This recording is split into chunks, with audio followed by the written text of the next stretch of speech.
இன்னைக்குரிய devotion உத்தரவு கொடுக்கும் தேவன் 2 நாளாகமம் 16:9. ராபர்ட் ஹெச் பியர்சன் அப்படிங்கிறவரு இன்று எங்களுக்கு தாரும் அப்படின்னு ஒரு புக்க அவரு எழுதியிருந்தாரு. அந்த புக்ல வந்த ஒரு சம்பவத்தை பத்தி இன்னைக்கு பார்ப்போம். ரேடியோல ஒரு இவாஞ்சலிஸ்ட் ஒருவருடைய மனதுல லாரி ஓட்டுநர் ஒருவருக்காக ஜெபிக்கிறபடி ஆவியானவர் அவருக்குள்ள உணர்த்தி கொண்டே இருக்காரு. ஆனா அந்த லாரி ஓட்டுநரை இந்த நற்செய்தியாளருக்கு இவாஞ்சலிஸ்டுக்கு தெரிந்தவர் கூட கிடையாது. யாரோ ஒருவருக்காக ஜெபிக்க அவருக்குள்ள ஒரு உணர்வு வந்துட்டே இருக்கு.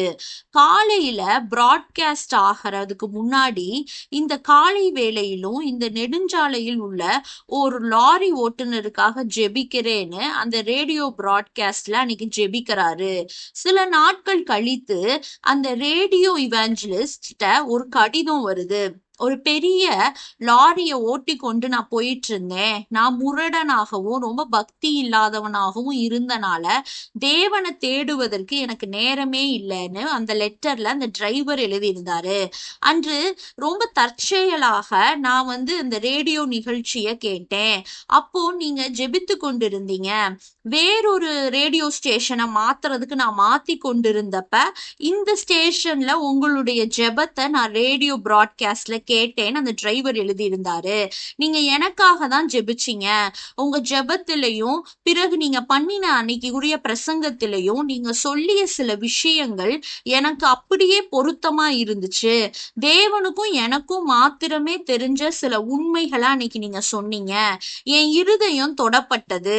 லாரிய சாலையில போயிட்டு இருக்கப்ப ஓரமா ரோட்ல நிறுத்திட்டு கண்கள்ல கண்ணீர் வழிந்ததோட என் இருதயத்தை தேவனிடத்துல அன்னைக்கு அர்ப்பணிச்சேன். தனிப்பட்ட விதத்திலையும் நீங்க எனக்காக ஜெபித்ததற்காக நன்றி.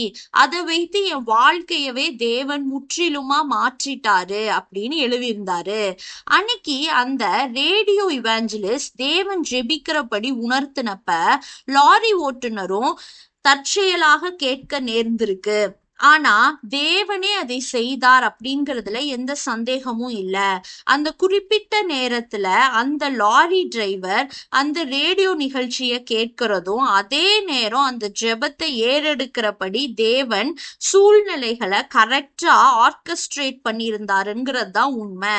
சில சமயத்துல நம்ம புத்திக்கு எட்டாத விதங்கள்ல வழிகளிலும் மனித விவகாரங்கள்ல தேவன் அவரா தலையிடுறாரு. தான் ஒரு முரடனாக பக்தியற்றவனாக இருந்தனால அந்த லாரி ஓட்டுநர் கூறுறாரு தன்னை பத்தி. அதை வைத்து அவருடைய இருதயம் தேவனோடு செம்மையா இல்லைன்னு நம்ம சொல்ல முடியாது. தேவன் எல்லாருடைய இருதயங்களையும் ஆராய்ந்து பார்க்கிறவரு. யாருடைய இருதயம் தன்னை உண்மையா தேடுது அப்படின்னு அவருக்கு தெரியும்.